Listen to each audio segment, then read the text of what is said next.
Dial 900।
लगता है इसे रात को मारा गया है। आप लोगों में से कोई जानता है इसे?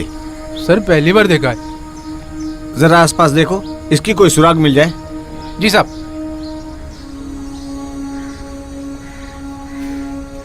Sir mobile. लगता है इसी का होगा। जी सर। अरे सुनो, साइड हो, सब निकलो यहाँ से। चलो चलो चलो निकल लो जल्दी निकल लो। हवलदार। जी साहब। लाश का पंचनामा करके पोस्टमार्टम के लिए भेजो। ठीक है सर। जी साहब।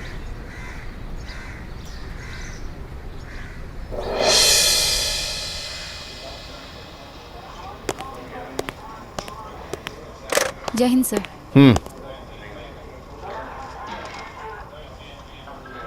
कॉल डिटेल आई? जी सर। ये रही वो वाली रिपोर्ट। राम सिंह। जी सर। उस नंबर से पता चला है कि रोहन नाम के किसी शख्स से रात में 3 बार बात हुई है। तुम ओपीडी नंबर से उसका कांटेक्ट नंबर निकालो। जी साहब। मैडम, पोस्टमार्टम की रिपोर्ट आ गई क्या? अभी पता करती हूँ। अच्छा जाइए। जी।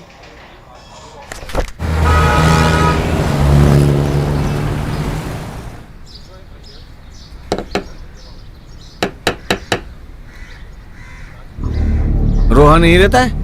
जी रोहन मेरा बेटा है। बुलाइए उसे। वो कल से घर नहीं आया साहब। मेरी बहू रीतू भी गायब है। 1 महीने का बच्चा छोड़ के पता नहीं कहाँ चले गए दोनों। बच्चा मुझसे संभला नहीं जा रहा था, पड़ोसी को दे के आ रहा हूँ। हवलदार। Yes sir. घर को चेक करो।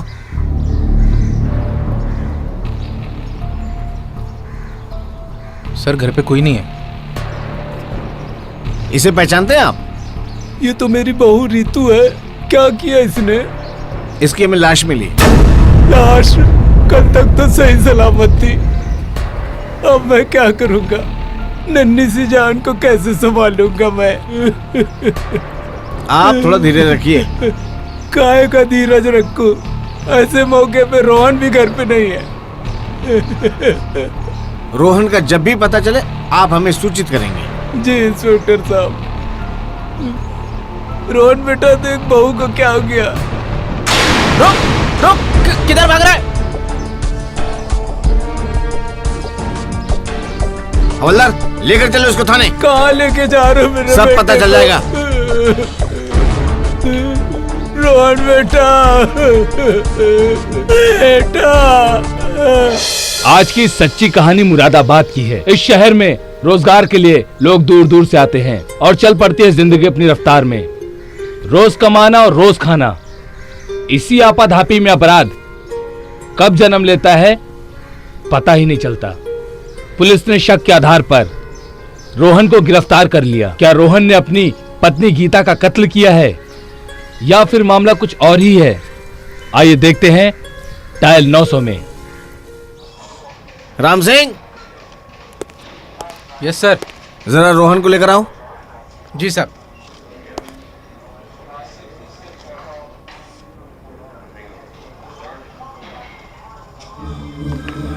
ये रहा रोहन सर।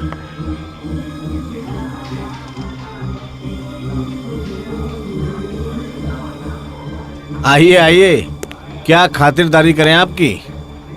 चल। पुलिस वाले जब खातिरदारी करते हैं ना तो इंसान की पैंट आगे से गीली और पीछे से पीली हो जाती है। बता क्यों मारा रीता को? हमें देखकर तुम भाग रहे थे ना, मेरा शक यकीन में बदल गया। तेरी माँ का, तू नहीं रीता का कत्ल किया ना? बता क्यों मारा रीता को? बता क्यों मारा? हाँ, मार डाला मैंने अपनी बीवी को। मैंने ही मारा अपनी बीवी को। बता क्यों मारा? कहानी बहुत लंबी है। कोई बात नहीं, चल सुना, हमारे पास बहुत टाइम है। रीता से मुलाकात के पहले मेरी जिंदगी में पिंकी थी। हम एक दूसरे को बहुत प्यार करते थे और इनफैक्ट हमारी सगाई भी होने वाली थी। लेकिन जब मुझे पता चला उसका चक्कर किसी और के साथ है, जब मैंने उसे रंगे हाथों पकड़ा तो हमारा ब्रेकअप हो गया। दिन रात टैक्सी चलाता था और जब थक हार के घर पहुंचता तो सिर्फ और सिर्फ आंसू बहाता। आगे बोल। और फिर एक दिन मेरी मुलाकात रीता से हुई।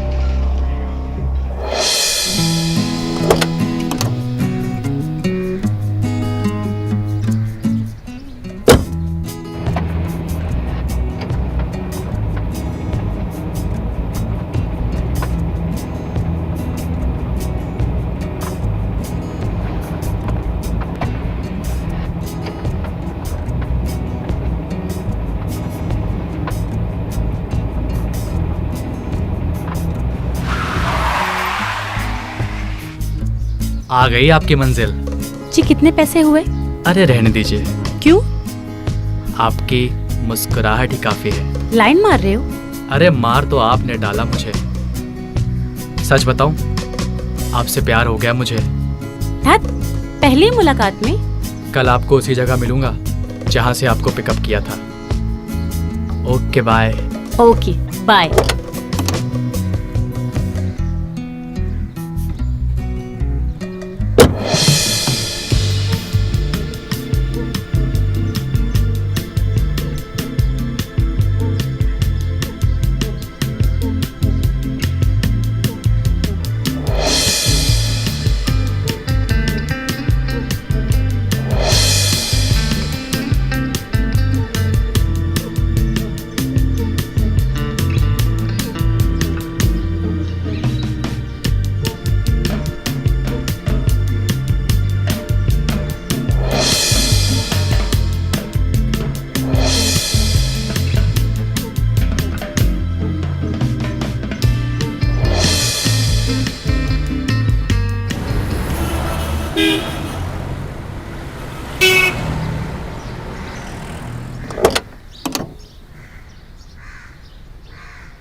रोहन, हाँ एक बात बताऊं? बोलो मेरी जान। मैं तुम्हारे बच्चे की माँ बनने वाली हूँ। क्या? सच में। अरे बड़ी बदनामी हो जाएगी हमारी और तुम्हारी। ऐसा करो, बच्चा गिरवा लो। पागल हो गए हो क्या? मैं किसी कीमत पर नहीं गिरवाऊंगी अपना बच्चा।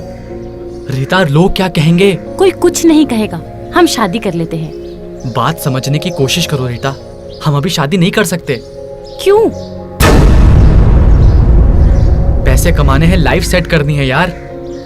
पर वो तो हम शादी के बाद भी कर सकते हैं ना। जरा सोचो, जो मेरे पेट में है वो मेरा और तुम्हारा बच्चा है। हम इसको मार दे, हम अपनी ही औलाद के कातिल बन जाए। ध्यान से सुनो, तुम्हें पापा कहकर बुला रहा है।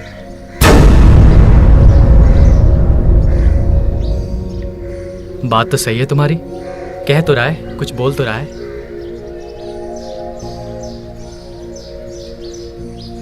चलो जो भी है घर चलो, ठीक है? चलो।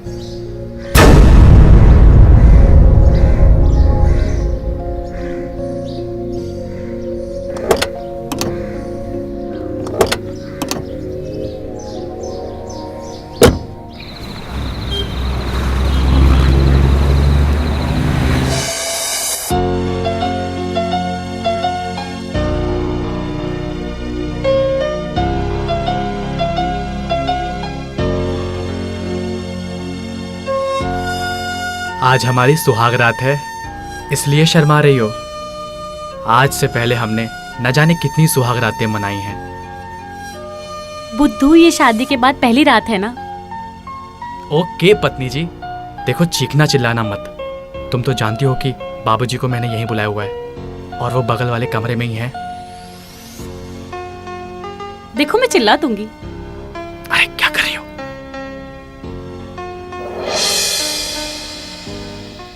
शादी के बाद रोहन और नीता की जिंदगी सुकून से बीत रही थी, मगर कहते हैं ना, जिंदगी सुकून कहां लेने देती है। 2-2.5 महीने में ही रोहन का दिल रीता से भर गया।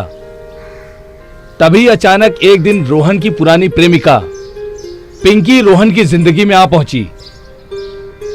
पिंकी ने अपने किए के लिए माफी मांगी और रोहन को भी कुछ नया चाहिए था। वो पिंकी की दिलफेक अदाओं में एक बार फिर फंस गया। दोनों की मुलाकातों का सिलसिला चल निकला। एक बार फिर हर सामाजिक बंधन को तोड़ के दोनों बहने लगे हवस की आग में। आइए देखते हैं आगे क्या हुआ।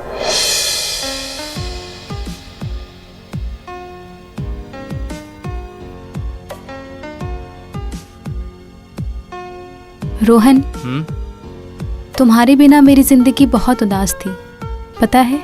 अच्छा, अब एक बार फिर तुम्हारे आ जाने से मेरी जिंदगी में बहार आ गई। थैंक्स रोहन। मैं भी बहुत खुश हूं, क्योंकि जो बात तुम में है वो किसी और में कहा। तुम्हारी बीवी रीता में भी नहीं? अरे कहाँ उसका नाम ले लिया तुमने। अच्छा याद आया, अब मुझे घर जाना चाहिए, नहीं तो घर में बवाल हो जाएगा। तुम तो जानती हो रीता को, आजकल मुझ पे बहुत ज्यादा ही शक करने लग गई है। इतना डरते हो अपनी बीवी से? डरते नहीं है यार, मैं बस चाहता हूँ कि घर में कलेश ना हो। ऐसे ही कब तक मेरे साथ टाइम पास करते रहोगे? अरे पिंकी डार्लिंग, थोड़ा इंतजार करो। मेरा दिल भर चुका है रीता से। असली प्यार तो तुम ही हो, क्योंकि रीता से पहले तुम आई थी मेरी जिंदगी में। अच्छा, कल मिलते हैं, चलता हूँ।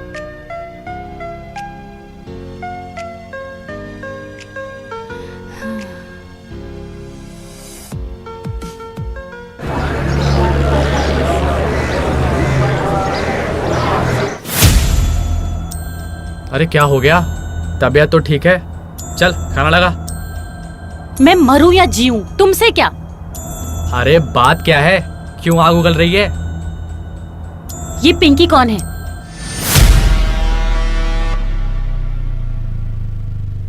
कौन पिंकी? मैंने कल तुम्हारे फोन में मैसेजेस पढ़े। आई लव यू पिंकी, मैं तुमसे बहुत प्यार करता हूँ। जो मजा तुम में है रीता में कहाँ? शर्म नहीं आती तुम्हें? अब तो बच्चे के बाप बनने वाले हो, फिर भी ये घिनौनी हरकत। अरे गुस्सा छोड़ो और तसल्ली से मेरी बात सुनो। पहले हाथ हटाओ।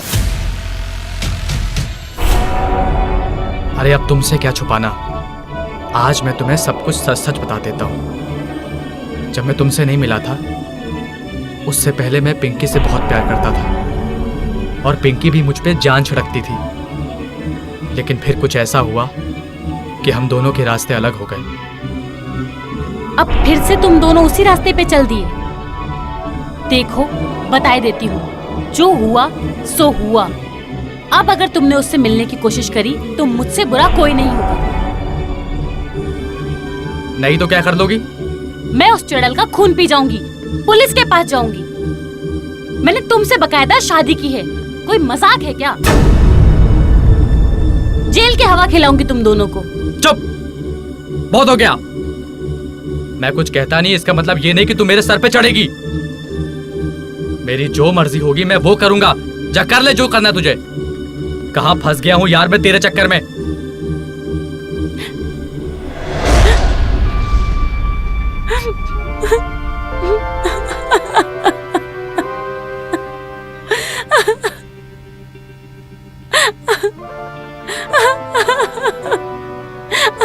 शायद पिंकी रोहन की जिंदगी में काल बनकर आ चुकी थी।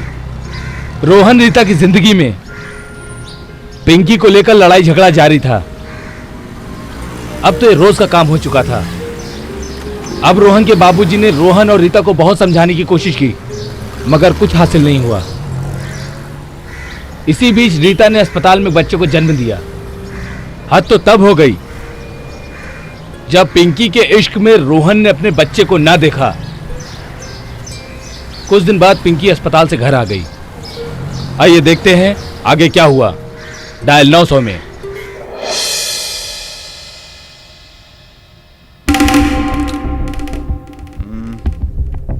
आ गए? आ गया तो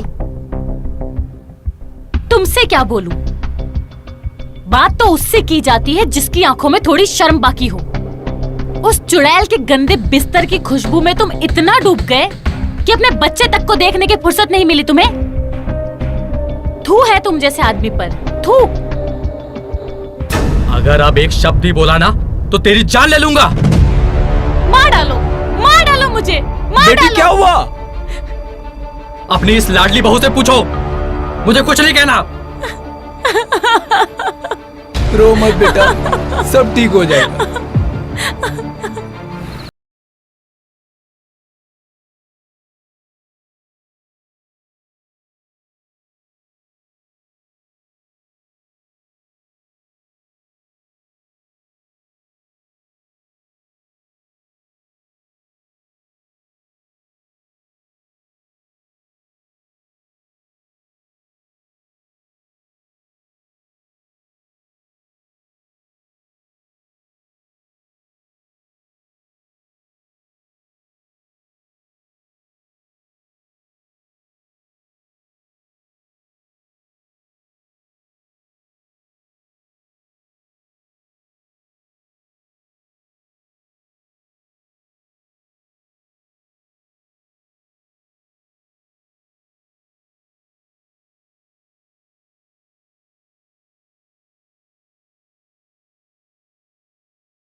क्या हुआ? यहाँ क्यों बुलाया है मुझे? रोज रोज का किस्सा खत्म करते हैं आज। क्या मतलब? अभी बताता हूँ।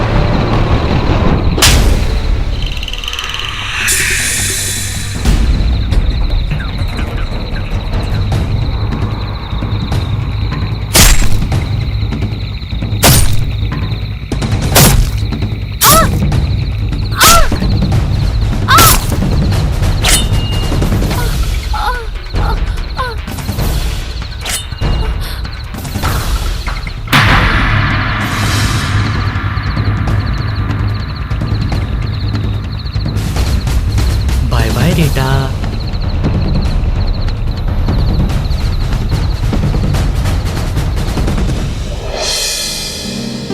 मैंने अपने इन्हीं हाथों से रीटा को मार डाला, पर अब मैं भी मर जाना चाहता हूं। पर अब मैं जीना नहीं चाहता। चाहा तो मुझको सूली पे। अब मरने का मुझे कोई मलाल नहीं है।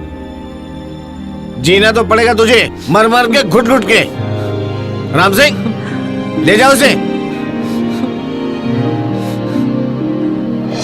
जब शादीशुदा जिंदगी में किसी तीसरे की एंट्री होती है तब लाइफ का ट्रैफिक जाम हो जाता है और दुर्घटना होना वाजिब है। कुछ ऐसा ही हुआ रोहन और रीता के साथ। हंसता खेलता परिवार बिखर गया। क्या कसूर था उस नन्ही सी जान का जो माँ बाप के प्यार से महरूम रही। आज डायल 900 में बस इतना ही। अगले एपिसोड में फिर मिलेंगे एक और अच्छी और सच्ची कहानी के साथ। इसी के साथ मैं मोहित शर्मा आपसे इजाजत चाहता हूं। देखते रहिए, सेफ रहिए, क्योंकि आप सेफ हैं तो दुनिया सेफ है। जय हिंद, जय भारत।